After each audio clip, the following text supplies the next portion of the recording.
Kembali lagi bersama saya di channel Rudy Hiskia.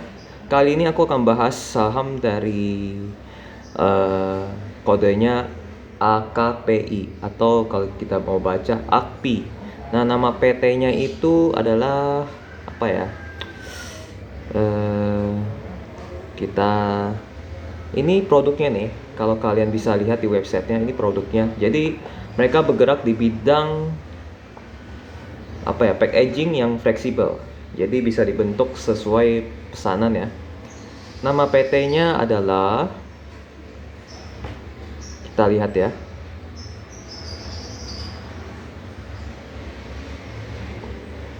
di tab kita bisa lihat nama PT-nya adalah PT Arga. Nah, di sini PT Arga Karya Prima Industri. Jadi mereka khusus untuk buat packaging fleksibel. Kita lihat company-nya secara manajemen. Oke, ini yang kita lihat dulu ya. Kemungkinan pemilik dari, bukan kemungkinan ya, kalau kita lihat dari jajaran komisionernya, ada nama, aku lihat dari jajaran komisioner dan jajaran direkturnya kebanyakan nama belakangnya pribadi. Nah, kemungkinan pemiliknya adalah keluarga pribadi. Kita lihat ya, presiden komisionernya Andri pribadi, lalu ada komisioner salah satu Brenda Florence pribadi, sisanya mungkin orang-orang terdekat. Kita langsung lihat ke bagian jajaran direkturnya, Wilson pribadi, Jason pribadi, Elius pribadi, ya kebanyakan nama pribadi ya. Jadi kemungkinan besar ini dipegang oleh keluarga pribadi ya, jadi dikendalikan oleh keluarga pribadi. Kita akan masuk ke halaman, langsung masuk ke halaman produk kali ya. Nah, produk, jadi produknya mereka ada merek bernama Arlin. Nah, ini ada contoh-contoh dari mereka ya. Jadi mereka membuat flexible packaging, tobacco, sedotan, label, digital printing, dan industri lainnya. Semuanya berkaitan tentang packaging. Jadi mereka berkantor di Jawa Barat ya, atau Bogor. Kalau di sini ada susunan perusahaan lebih baik, cuman sini aku lihat tidak ini ya, sustainable packaging. Maksudnya apa ya, kita lihat. Oke. Recycle, reduce, and return. Ini kalau aku sih sendiri tidak paham tentang ini, tapi kalau kalian paham mungkin bisa bantu jelaskan di kolom komen ya.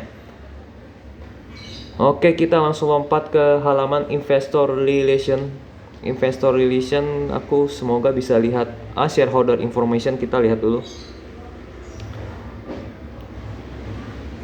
Pemegang saham ada Henry Lim, komisaris, Amir Syahrisat, komisaris.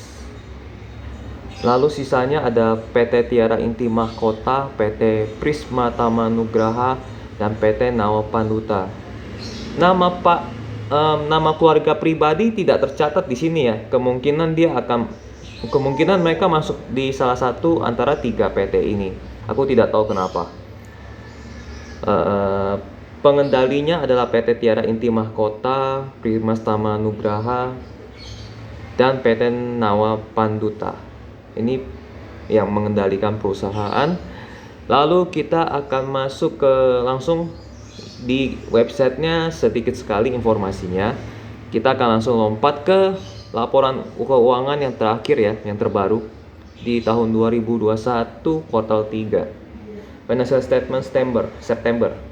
Oke.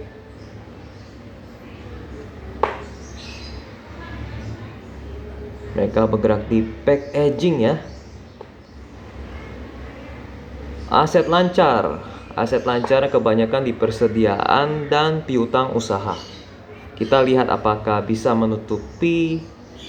mengcover utang jangka pendek mereka.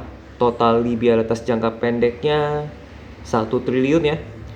1 triliun, terus aset lancar tadi 1,1 triliun.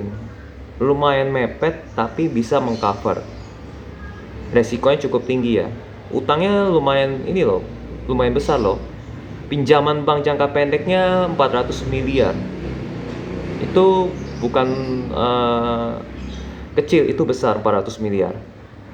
Sementara mereka yang bisa mengcovernya itu hanya piutang usaha. Aman lah ya, karena piutang usahanya bisa menutupi pinjaman bank jangka pendeknya. Terus pinjaman jangka panjangnya tidak ditulis ada bank atau bukan, itu ada 500 miliar.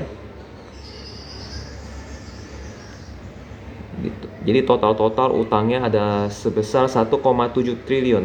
Nah, apakah perbandingan modal utang dengan modal investor berbanding ekuitas? Jadi modal dari investor itu ekuitas, modal utang itu total liabilitas. Total liabilitasnya 1,7 triliun, sementara modal dari investornya 1,4 triliun. Jadi ini lumayan berisiko ya dari sisi utang ya. Kalau misalnya mereka gagal bayar, perusahaan bisa bangkrut. Tapi nanti kita lihat di cash flow-nya, apakah cash flow-nya aman. Kalau cash flow-nya aman, utang besar itu lama-lama bisa jadi kecil. Nah, tergantung bagaimana mereka mengatur keuangannya. Jadi ini lumayan beresiko karena utangnya lumayan besar. Kita langsung lompat ke halaman laporan laba rugi. Laba rugi dari tahun lalu meningkat ya. Di tahun lalu 1,6 triliun, lalu tahun ini naik 1,9 triliun. Penjualan naik. Beban pokok penjualan pun naik lumayan banyak. Berarti ini trading kali ya. Beban pokoknya itu lumayan besar, jadi margin gross-nya itu kecil sekali, laba brutonya. Namun laba bruto juga meningkat dari tahun lalu. Beban penjualan dan beban administrasi naik lumayan banyak. Ini beban penjualan aku nggak tahu, nanti kalian bisa periksa sendiri di halaman selanjutnya. Di nomor 28 dan 35 beban penjualannya naik lumayan banyak. Pendapatan lain-lainnya juga naik 10 miliar ya. Lalu ada pendapatan lain-lain. Pendapatan lain-lainnya lumayan tinggi loh, 100 miliar. Lalu di tahun lalu tidak ada. Pendapatan lain-lain ini tadi aku cek itu isinya dividen dan selisih kurs mata uang. Lalu di laba usaha naik. Dan di terakhir itu laba bersihnya kita langsung lihat aja di laba periode berjalan. Hasilnya 134 miliar, tahun lalu 21 miliar. Namun yang kita harus garis bawahi, laba yang naik pesat ini, laba bersih yang naik pesat ini dihasilkan dari pendapatan lain-lain, bukan hasil dari penjualan. Karena ini bebannya tinggi sekali ya, naiknya ya, 2 kali lipat ya beban penjualan ini. Beban penjualan ini kita lihat di nomor 28 sama 35 ya. Nomor 28 sama 35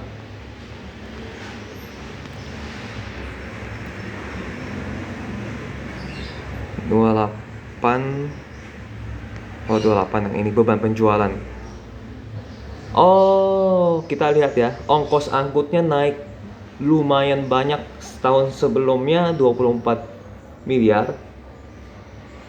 Terus di tahun 2021 menjadi 66 miliar. Ongkos angkutnya naik. Aku nggak tahu kenapa. Jangan-jangan ini ada hubungannya dengan ekspor ya. Ekspor naik. Kalau misal, bukan ekspor, kapal laut. Harga kapal lautnya naik. Aku baru ingat. Jadi di tahun 2021 harga kapal peti kemas itu melonjak sangat tinggi. Bahkan ada harga kapal yang naik sampai 400%. Karena ini mereka kirim antara pulau di Indonesia dan ekspor. Jadi pasti butuhnya kapal laut. Nah, ongkos angkutnya bener ya, naiknya sampai lumayan drastis, 3 kali lipat. Sesuai dengan angkut yang harga kapal naiknya 400% ya. Jadi beban penjualannya naik karena ongkos angkut. Kita kembali lagi ke atas. Semoga harga kapal, tapi kalau misalnya yang pegang saham kapal, berharapnya harga kapal tetap tinggi. Tapi kalau misalnya yang punya bisnis seperti ini, berharap harga kapal turun. Jadi serba salah ya. Oke, mungkin dari ini harapannya kita pengennya beban pokoknya naik, kalau bisa penjualannya juga di boost naik juga. Ini sayang sekali ya, beban penjualan naik karena ongkos kirim yang lumayan mahal. Namun ini pendapatan lain bertambah. Jadi gini nih, laba periode berjalan atau laba bersihnya kan naik lumayan 110 miliar dibanding tahun lalu naiknya. Dan 110 miliar itu dihasilkan dari pendapatan lain-lain. Jadi bukan murni dari penjualan atau hasil operasi, hasil bisnisnya lah, bisnis packagingnya. Jadi malah justru disumbang oleh pendapatan lain-lain. Ini lebih baik dibanding kalau laba bersihnya naik karena jual aset. Gitu ya. Ini masih lebih oke, ada pendapatan lain-lain. Semoga bisnis utamanya bisa menyumbang laba lebih besar lagi dan beban penjualannya turun. Oke, secara laba bersih naik banyak karena ada pendapatan lain-lain. Kita langsung lompat ke halaman arus kas. Dari arus kas dari tahun 2020 dan 2021 selalu positif ya.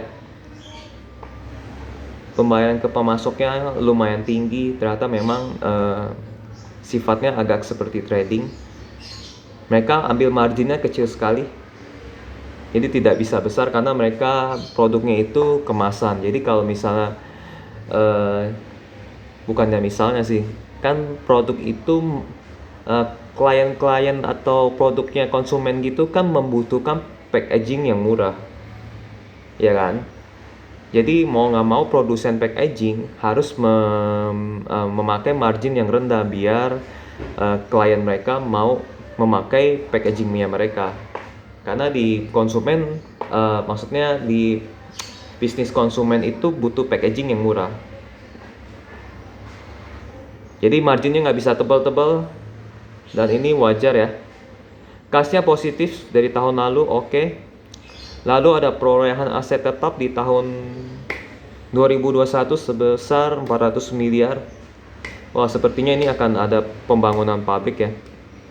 Ada penjualan aset tetap juga dan klaim asuransi. Lalu dari aktivitas pendanaan ada pembayaran utang ya, bayar pinjaman. Lalu apakah ada penerimaan pinjaman jangka panjang? Iya, ada. 2021 ada pinjaman jangka panjang 293 miliar. Nah, ini yang menjadi resiko ya dari perusahaan ini. Jadi kan aktivitas usahanya ini menghasilkan cash kecil, sementara utangnya juga lumayan banyak. Untuk menutupi kekurangan kas, maka mereka membutuhkan utang. Nah, jadi seperti gali lubang tutup lubang. Tapi operasionalnya masih positif. Kita lihat ya, tidak sampai negatif. Ya, semoga saja mereka memiliki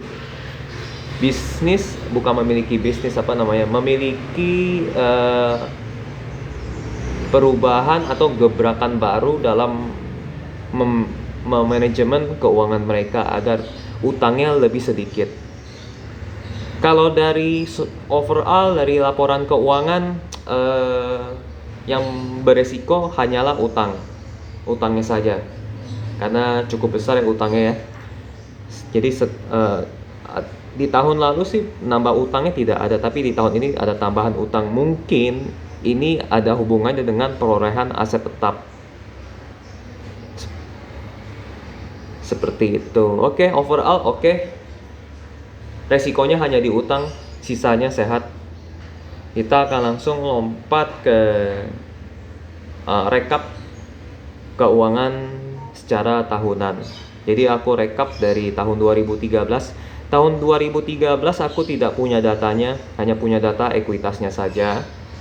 Nah, jadi kalau kita lihat dari 2013 sampai 2021 di kuartal 3, ekuitasnya terus bertambah. Ya, kita lihat ya. Kita lihat di ekuitas dulu. Karena kalau kita beli saham, kita beli ekuitasnya.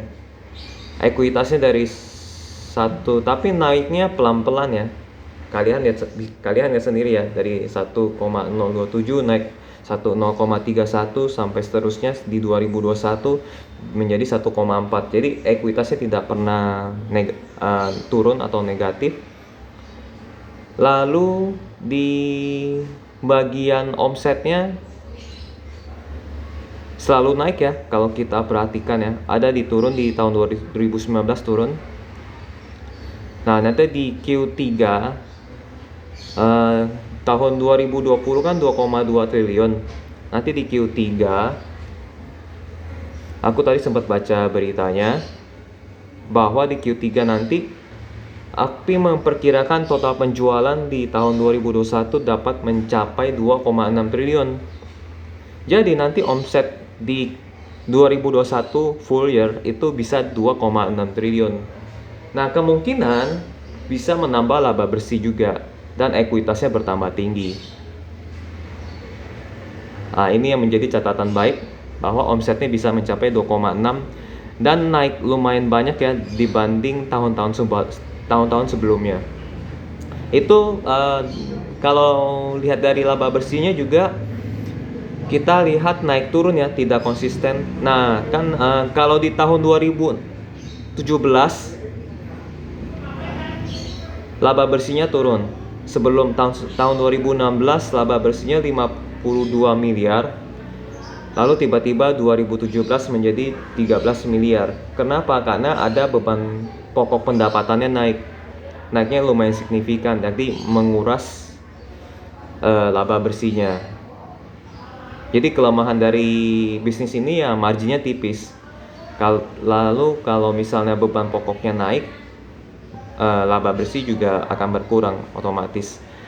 Lalu di tahun 2018 kembali menjadi normal sampai ke tahun ini kembali normal jadinya. Tapi di 2021 naiknya lumayan banyak, 2 kali lipat laba bersihnya karena ada pendapatan lain. Yang tadi yang kita lihat ya, pendapatan lainnya itu 126 miliar dari kurs mata uang, dividen dan lain-lain. Jadi tidak murni dari bisnis resminya ya. Lalu kita masuk ke arus kas operasional. Dari 10 tahun yang tercatat hanya 2 tahun yang minus. Tidak masalah, jadi karena sisanya positif terus dan hasilnya itu 300-200 miliar sekali masuk. Di kuartal maksudnya di tahun 2021 kuartal 3 baru mencapai masuknya itu 67 miliar. 67 miliar itu mungkin tadi kita lihat ada perolehan aset tetap, jadi kas yang keluar lumayan banyak. Jadi kalau misalnya kita lihat dari tahun ke tahun, trennya itu meningkat atau kinerja keuangannya naik bagus. Tapi tadi aku lihat utangnya pun juga meningkat. Gitu. Itu kalau dari laporan keuangan ya so far so good, oke. Tapi utangnya juga meningkat, jadi harus hati-hati. Nah, kalau misalnya utangnya untuk memproyekkan aset tetap yang menambahkan omset itu tidak masalah. Jadi jadi misalnya dia utang untuk beli pabrik, perluasan pabrik, beli mesin untuk menambahkan omset, itu bagus. Jadi omset bisa bertambah, laba bersih bisa bertambah, dan lebih bagus lagi kalau omset dan laba bersihnya bertambah lebih banyak. Oke, rekap setiap tahunnya sudah selesai. Lalu kita akan lompat ke bagian public expose ya, presentasi mereka ke para investor.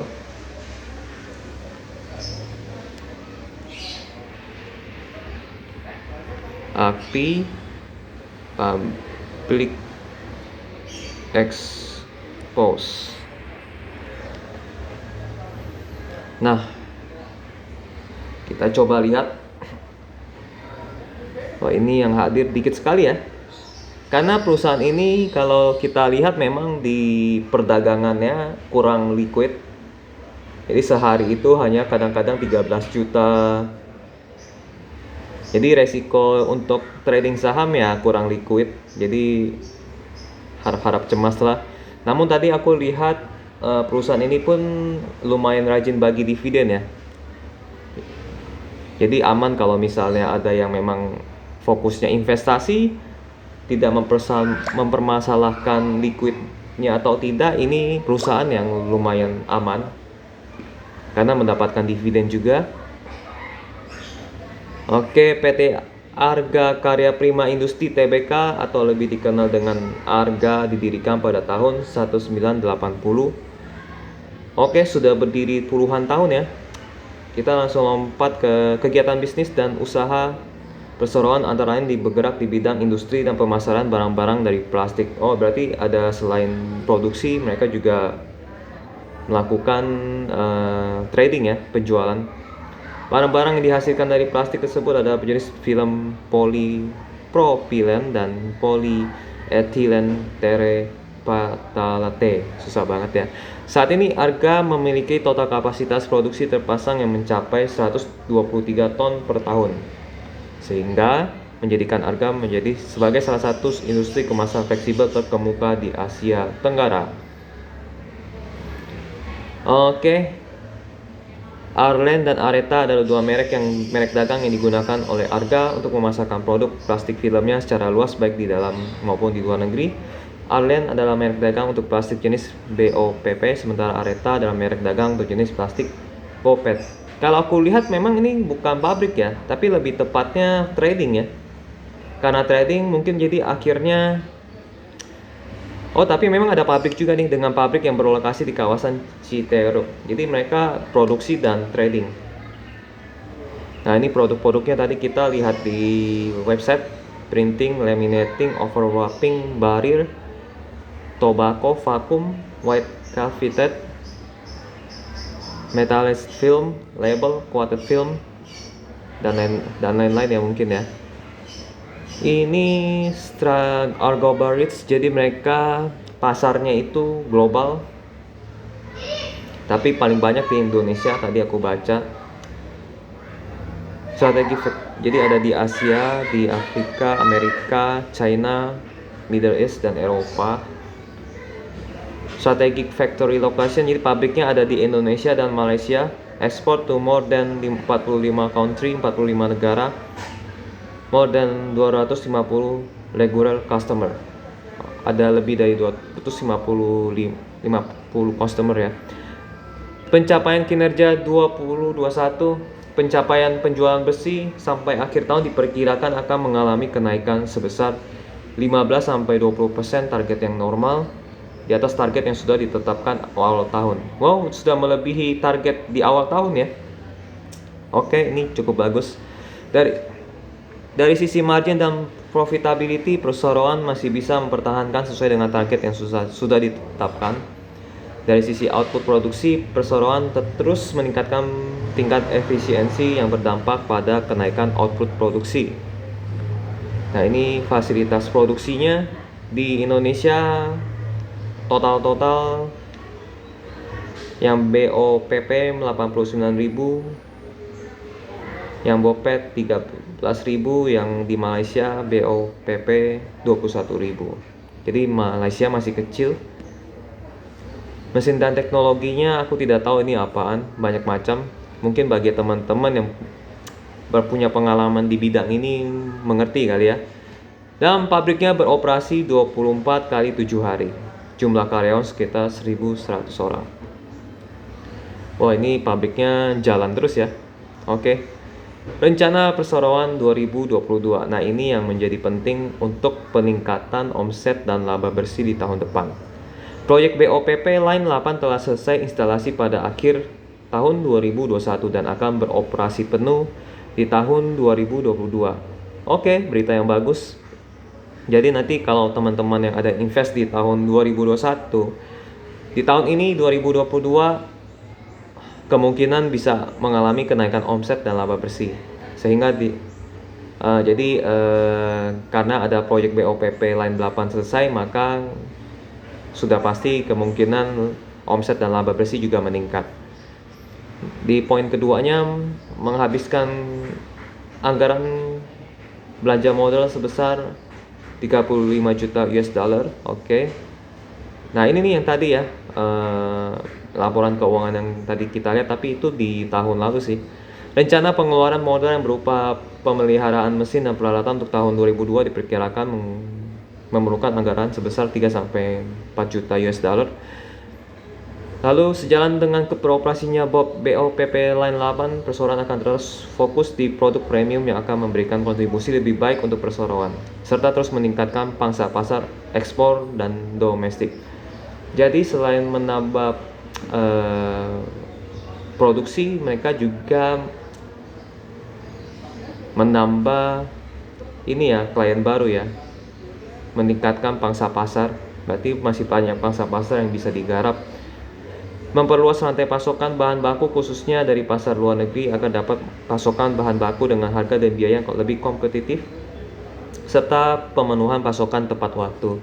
Ini juga bagus karena aku lihat memang biaya dan beban dari perusahaan ini cukup tinggi, sehingga marginnya tipis, margin ke laba bersihnya tipis sekali ya, ke laba kotornya juga tipis. Oke, sekian. Langsung kita masuk ke bagian tanya jawab. Tanya jawabnya, kapan mesin baru BOPP akan berproduksi secara komersial dan bagaimana kontribusinya terhadap perseroan? Nah, ini yang penting. Mesin BOPP yang baru akan mulai berproduksi pada bulan Januari 2022 dan jadi bulan kemarin udah mulai jalan. Berarti nanti kita lihat efeknya di laporan kuartal ke-1 ya, apakah menambah omset atau laba bersih. Oke ya, kita baca lagi. Dan diharapkan dapat memberikan kontribusi yang positif untuk perseroan.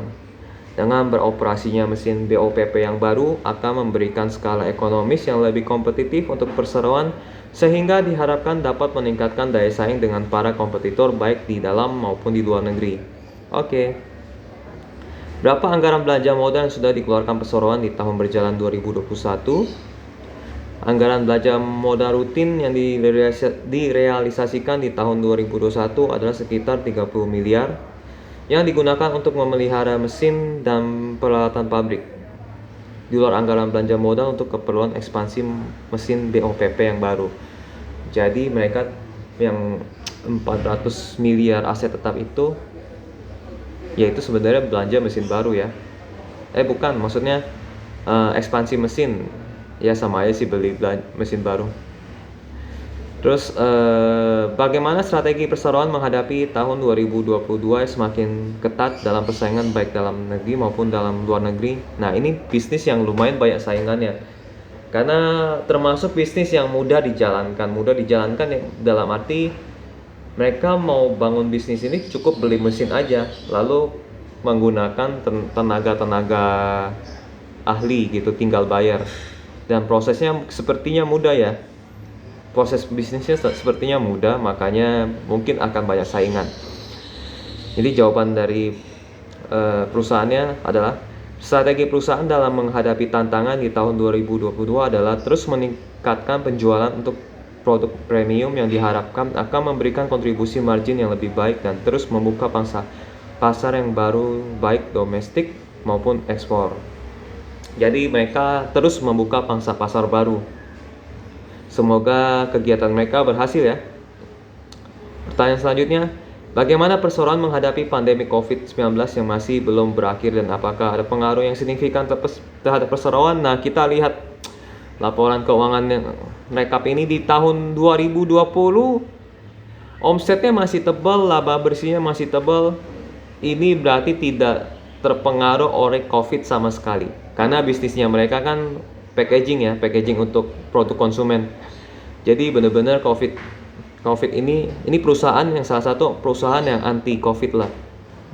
Anti krisis karena COVID. Jawaban dari perusahaan, perseroan telah melakukan vaksin massal untuk seluruh karyawan dan keluarga, serta menerapkan protokol kesehatan yang ketat untuk area pabrik dan kantor perseroan. Selama tahun 2021, dampak pandemik tidak terlalu berpengaruh pada perseroan karena produk yang dihasilkan perseroan, terutama untuk kemasan produk makanan dan minuman yang mana industrinya masih relatif stabil dan tidak terpengaruh oleh pandemik COVID-19. Oke, ini sudah habis nih. Jadi overall perusahaan ini AKPI ya, saham kode sahamnya AKPI, AKPI atau ARGA. Ini perusahaan yang aku pikir sehat ya. Sebenarnya bisnisnya juga jalan dan aku lihat arus kas operasionalnya positif, mayoritas positif dan ekuitasnya terus bertambah. Selalu menghasilkan laba bersih setiap tahunnya dan meningkat. Kalau kita lihat dari tahun-tahun sebelumnya selalu meningkat. Omsetnya juga selalu meningkat setiap tahun. Jadi aku pikir ini perusahaan yang sehat. Namun resikonya yaitu utangnya tadi kan. Utangnya lumayan besar. Dan kemudian bisnisnya mereka itu bisnis yang aku pikir sepertinya banyak saingan ya. Siapapun bisa membuat pabrik packaging. Siapapun ya. Jadi ini mereka tantangannya lumayan sulit juga untuk berebut pangsa pasar. Mungkin pangsa pasarnya ini pasti rebutan gitu. Jadi resikonya hanya dua, yaitu utang yang cukup besar dan merebut pangsa pasar dari kompetitor yang lain. Aku pikir pangsa pasarnya bukan masih banyak yang digarap, tapi sudah penuh tapi rebutan gitu. Kalau soal masih bisa digarap atau masih raw atau masih kosong pangsa pasarnya, aku pikir nggak ada ya. Sepertinya memang harus rebutan mereka. Nah untuk kedepannya tadi mereka bilang ada ini ya, kedepannya ada project BOPP Line 8. Jadi kalau buat kalian yang ingin berharap tahun ini 2022 ada kenaikan omset dan laba bersih, harapannya dari project BOPP Line 8 ini. Tapi aku nggak tahu seberapa besar kontribusi BOPP Line 8 ini terhadap omset dan laba bersihnya. Nah jadi kalau kita mau lihat apakah naik banyak atau tidak ya kita tunggu aja di laporan keuangan kuartal 1-nya di tahun ini ya. Mereka laporan keuangan kuartal 1 itu mayoritas keluarnya di akhir April atau di tanggal 1 Mei.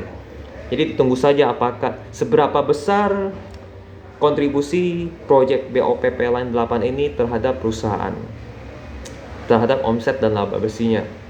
Kalau kalian yang ada invest di perusahaan ini, ya berharaplah project BOPP Line 8 ini berkontribusi lumayan banyak. Oke, sekian video kali ini, cukup singkat karena memang informasi yang disajikan dari perusahaan ini juga singkat dan industrinya, bisnisnya pun juga mudah dipahami ya. Marginnya tipis karena memang packaging dibuat semurah mungkin. Kalau packaging mahal, konsumen atau klien akan berpindah karena fungsi packaging sebenarnya untuk melindungi, jadi bukan untuk yang cakep-cakep gitu. Kalau misalnya packaging mahal, jadi produk yang dijual ke masyarakat jadi mahal. Makanya packaging harus dibuat semurah mungkin. Karena seperti itu, makanya margin perusahaan kecil. Jadi dimaklumi marginnya kecil, namun ini masih perusahaan yang sehat dan resikonya tinggi dari utang ya. Utangnya besar, resikonya tinggi, dan resiko lainnya yaitu bisnis ini pasti punya saingan yang lumayan banyak. Oke, sampai jumpa di video berikutnya. Kalau misalnya kalian ada yang ingin request saham apa yang ingin dianalisa, Komen aja di bawah, boleh dislike atau like. Sampai jumpa di video berikutnya. Bye bye.